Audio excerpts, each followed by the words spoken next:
Your voice is unique to you. It grows as you grow. It changes as you change. If you're curious about the relationship between your voice and your body, your heart and your mind, welcome. My name is Michèle Voillequé, and I can't wait to hear you. I want to save you some time. I want to tell you 3 things that when I learned them, it was like the heavens opened up. It was like massive revelation. Like, what? Why didn't anybody ever tell me that? Maybe it'll save you time. Maybe it won't. Maybe these things, I'll say them and you'll be like, I've known that for years. But when I learned them, it was a big deal. It was a game changer. So I've said elsewhere on the podcast that I didn't start singing seriously until I was in my late teens, early 20s. I guess it was my second voice teacher. I guess I was 24, and I was in a lesson at her home, and she just very gently put a hand on my shoulder and said, "Your lungs are not in your shoulders, Michèle." And I had never thought about that before. And at that time in my life, I had no idea how to take a deep breath without raising my shoulders. My shoulders were doing all of the breathing. And I suppose if I had stepped back from it and thought about it for a second, like, thought about the skeleton hanging up in the corner of the biology classroom, right?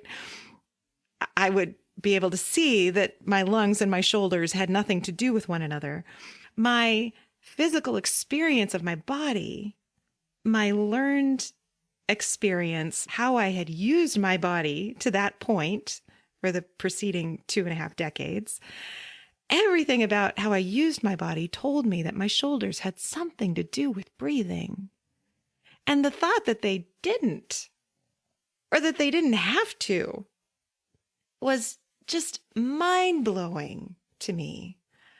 I don't have to think about that anymore, but the exploration that sent me on, it was years unraveling that, figuring out how was it that my brain had connected my shoulders and my lungs? And how do we disconnect that thought? Blew my mind. Okay, so it's true for you too. Your lungs are not in your shoulders. When you take a good breath, when you take a breath that expands the center of your body, which is the kind of breath you want if you're about to sing or if you're speaking at any volume louder than just across a kitchen table, say. When you take a breath that expands the center of your body, your shoulders don't have to move at all. And maybe just as you're sitting, if you're sitting, wherever you are right now, try that on. Take a breath that expands the center of your body and just notice your shoulders. Do they think they have to move?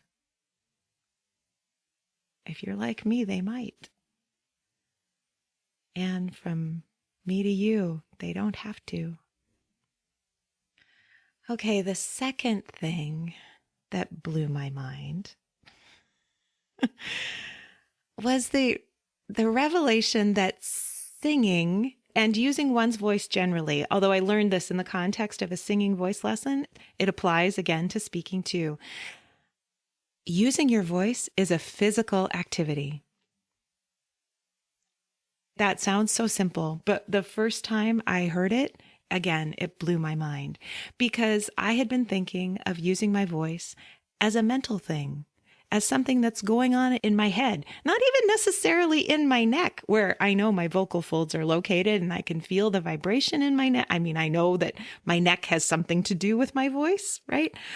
But it always felt more like a mental thing. Like if I had the right thought about the phrase that I was trying to sing, or if I had the right, had memorized the right words in the right order for the speech I was trying to give, or the lines I was trying to deliver in a play or monologue, whatever. If I just got it right, if I got it right between my ears, then it was going to sound great coming out my mouth.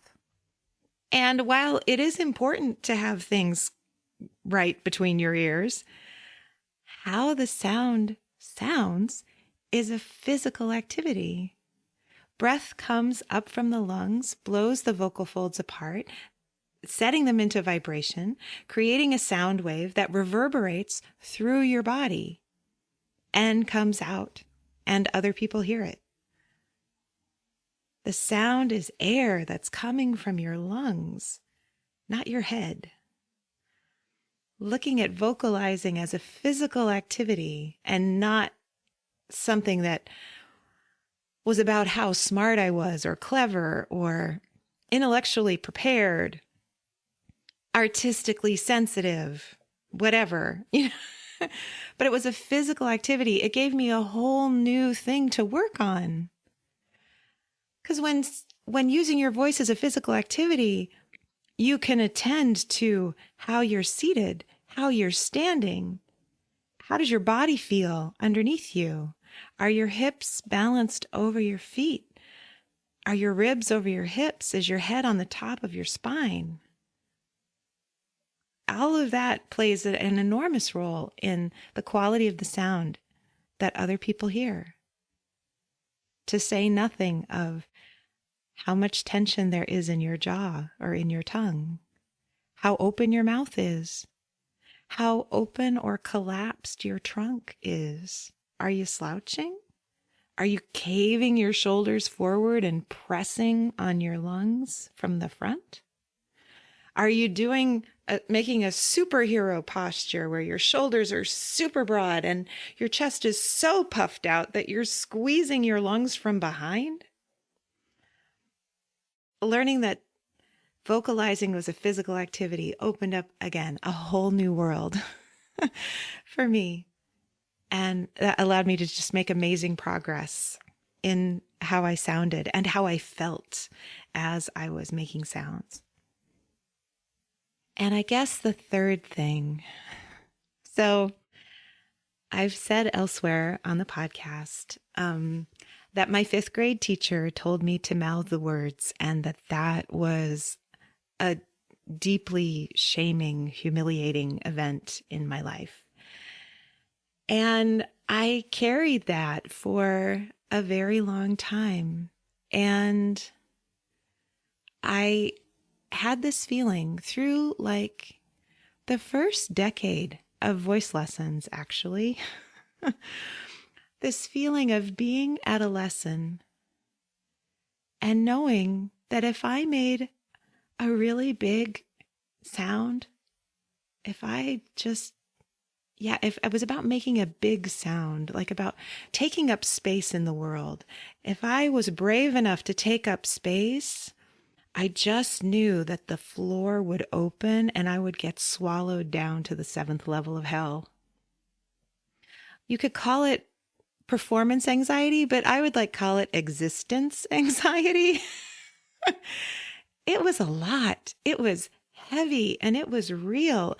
And you can imagine it made it really hard to make progress in the singing, in the being, in the living fully, embracing all parts of myself, stepping into my fullness as an adult person on the planet.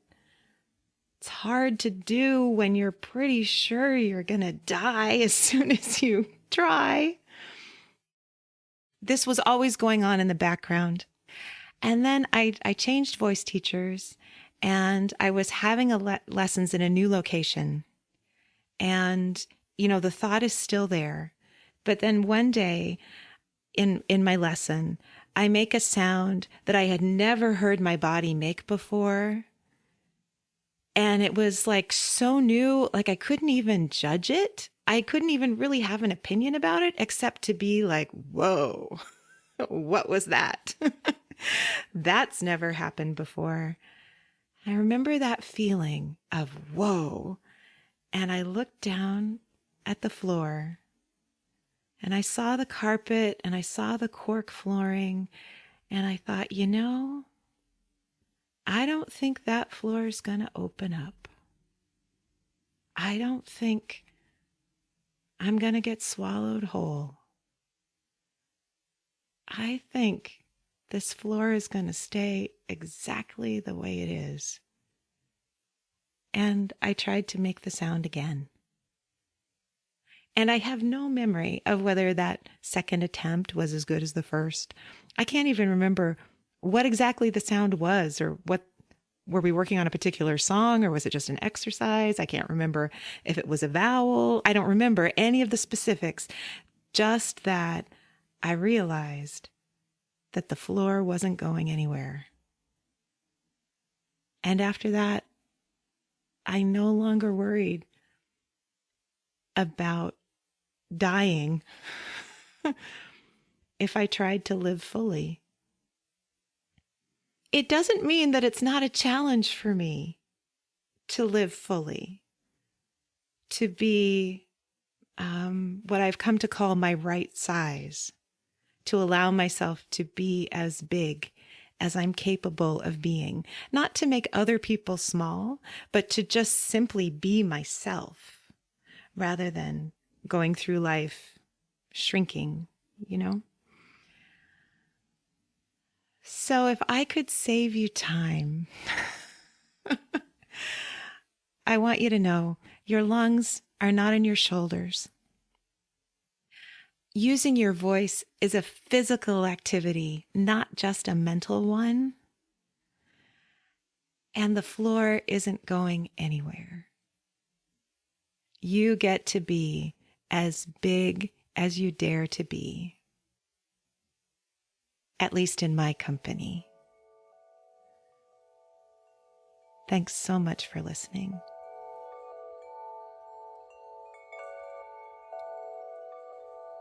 If you enjoyed today's episode, please rate and review on Apple Podcasts or wherever you listen. Every positive review helps new people find the show. Subscribing ensures you'll learn about new episodes as soon as they come out. If you have a question about singing or speaking or being, please send me an email at letters@mvmusique.com. That's letters at M as in Mary, V as in Victor, MUSIK.com. Transcripts and show notes are available on my website. You can subscribe to my newsletter there too. Can't Wait to Hear You is produced in conjunction with Particulate Media. I'm your host, Michèle Voillequé. I can't wait to hear you.